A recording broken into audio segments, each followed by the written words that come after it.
নমস্কার বন্ধুরা, স্বাগতম জানাই ম্যাথ জেন্ট্রা চ্যানেলে। আগের ভিডিওতে আমরা পার্সেন্টেজের বেসিক কনসেপ্ট শিখেছি।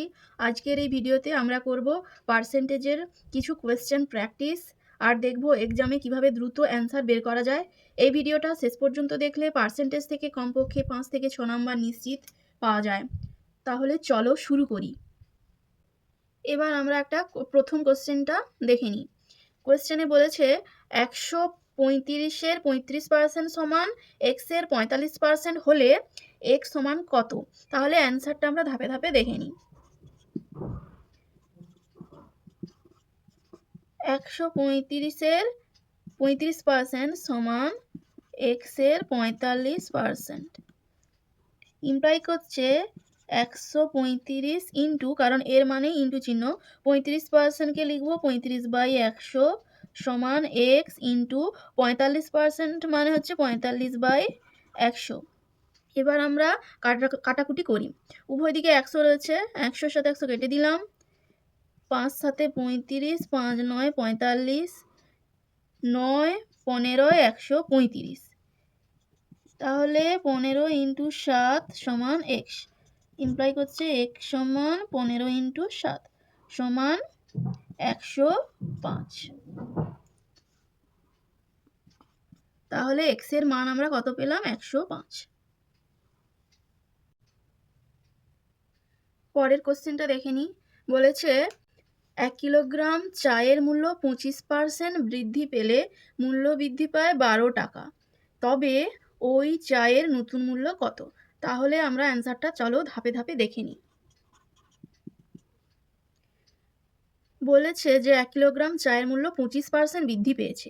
ধরি 1 কিলোগ্রাম চায়ের দাম ছিল 100 টাকা, আসল দাম 100 টাকা, সেটা 25% বৃদ্ধি পেয়েছে।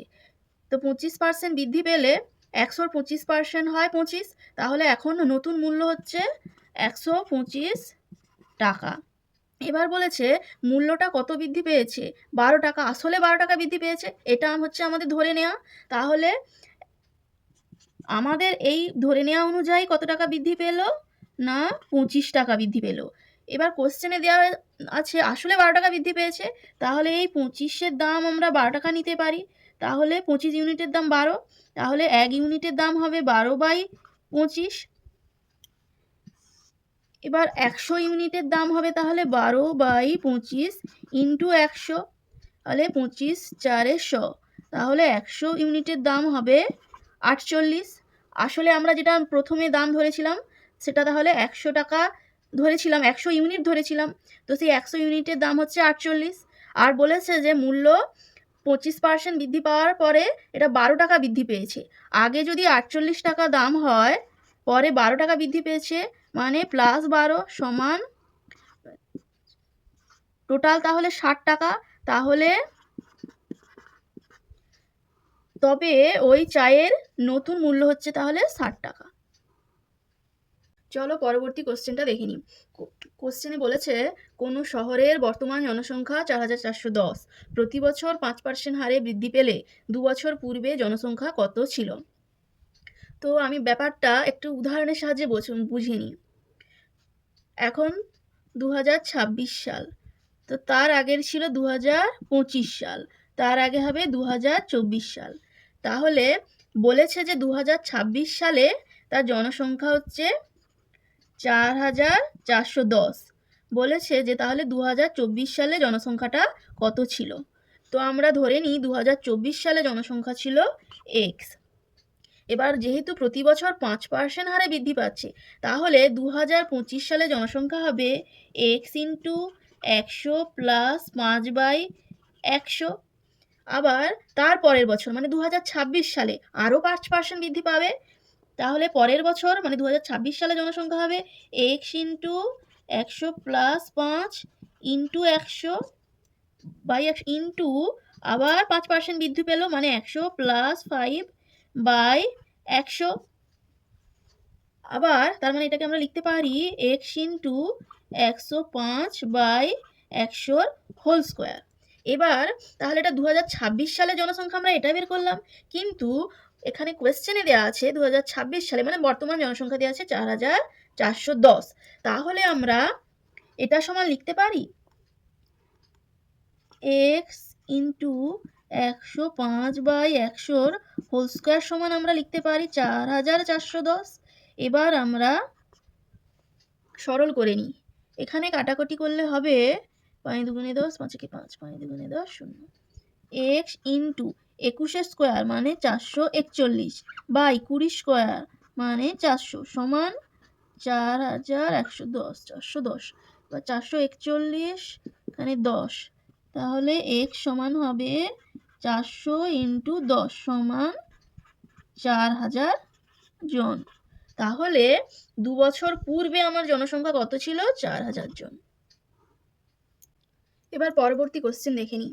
বলেছে যে আয়তকার একটি ক্ষেত্রের দৈর্ঘ্য 10% বৃদ্ধি ও প্রস্থ 4% হ্রাস করা হলে ক্ষেত্রফলের পরিবর্তন কত হয়? তাহলে চলো অ্যান্সারটা আমরা ধাপে ধাপে দেখে নিই। তো বলেছে যে আয়তকার ক্ষেত্রটির দৈর্ঘ্য 10% বৃদ্ধি পেয়েছে, তাহলে আমরা লিখতে পারি +10 যেহেতু বৃদ্ধি পেয়েছে। এবার বলছে যে প্রস্থটা 4% হ্রাস পেয়েছে, যেহেতু হ্রাস পেয়েছে তাই আমরা লিখতে পারি -4। আবার হয় যে প্লাসে মাইনাসে মাইনাস দিয়ে এখানে হয় যে AB/100, এখানে A 10 ইন্টু B 4। এটা আগের দিনের ফর্মুলাতে আমি এই সূত্রটা লিখিয়েছিলাম, অবশ্যই আগের দিনের ভিডিওটা দেখে নেবে। বাই 100 সমান 10 - 4 মানে 6 মাইনাস কাটাকাটি করলে হয় 4 2 5 10 2/5 সমান 5 6 30 - 2 মানে 28/5 সমান করলে হয় 5 5 25 5 6 30 5 পূর্ণ 5 5 25 আচ্ছা 5 পূর্ণ 3/5% বৃদ্ধি পেল। তাহলে কি হলো যে ক্ষেত্রফলটির পরিবর্তন কি হলো যে 5 পূর্ণ 3/5% বৃদ্ধি পেল। শেষে কিছু WBSSC কিছু এক্সাম টিপ দিয়ে দিই যেটা খুব গুরুত্বপূর্ণ। সেটা হলো যে আগে পার্সেন্টেজকে ফ্র্যাকশন বানিয়ে নেবে, তারপর রিভার্স পার্সেন্টেজ মেথড ব্যবহার করবে, ক্যালকুলেশন কম রাখবে, 10%, 20%, 25%, 50% ফ্র্যাকশানে কীরকম হয় তা মুখস্থ রাখবে অবশ্যই। ভিডিওটি ভালো লাগলে লাইক করো, সাবস্ক্রাইব করো, আর পরের ভিডিওর জন্য কমেন্টে লিখে পাঠাও যে পরে তোমরা কি ভিডিও চাও। Thank you, happy learning.